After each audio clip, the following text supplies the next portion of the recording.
ليش عم تختفي المحلات من مراكز المدن بفرنسا؟ اليوم إذا بتمشي بمركز المدينة بتشوف كتير محلات فاضية ومغلقة، بالرغم من أنه هالأماكن هي اللي كانت الأساس بكل مدينة وعصبها الاقتصادي. بهالفيديو رح ندخل بالتفاصيل ونفهم أهم الأسباب لهالشي. أول شي لازم نعرفه أنه الفرنسيين اليوم صاروا بينفقوا فقط 15% من مصاريفهم بمتاجر مركز المدينة. طيب وين عم يصرفوا الباقي؟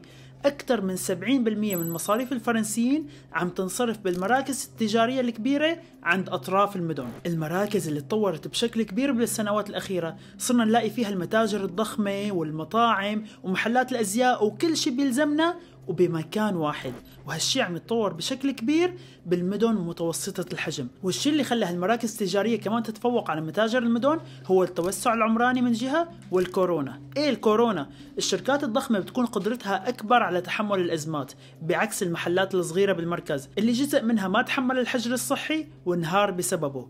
والكورونا كمان خلت الناس تلجأ للتسوق عن طريق الانترنت، وهذا كمان ساهم بإبعادهم عن مراكز المدن. بس رح تقلي يا عمر بضل في ناس بتفضل المركز المدينة. بالفعل لما نفكر نروح على مقهى مثلا بنروح على المركز، ولهيك الحكومة أطلقت برنامج من عدة سنوات لإنقاذ 1000 مقهى بالمدن الصغيرة من الخسارة، وعملت أكثر من مبادرة لإحياء مراكز المدن بمشاريع تجارية جديدة.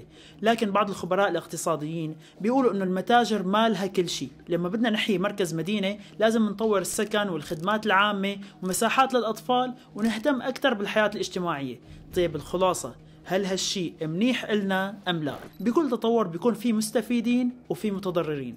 بعض نواب اليسار عم يطالبوا بتشريعات تقيد توسع التجارة الإلكترونية وتقلل المنافسة غير العادلة اللي عم تعملها الشركات الكبيرة مثل أمازون. حتقلي بس هالشركات عم تعمل فرص عمل.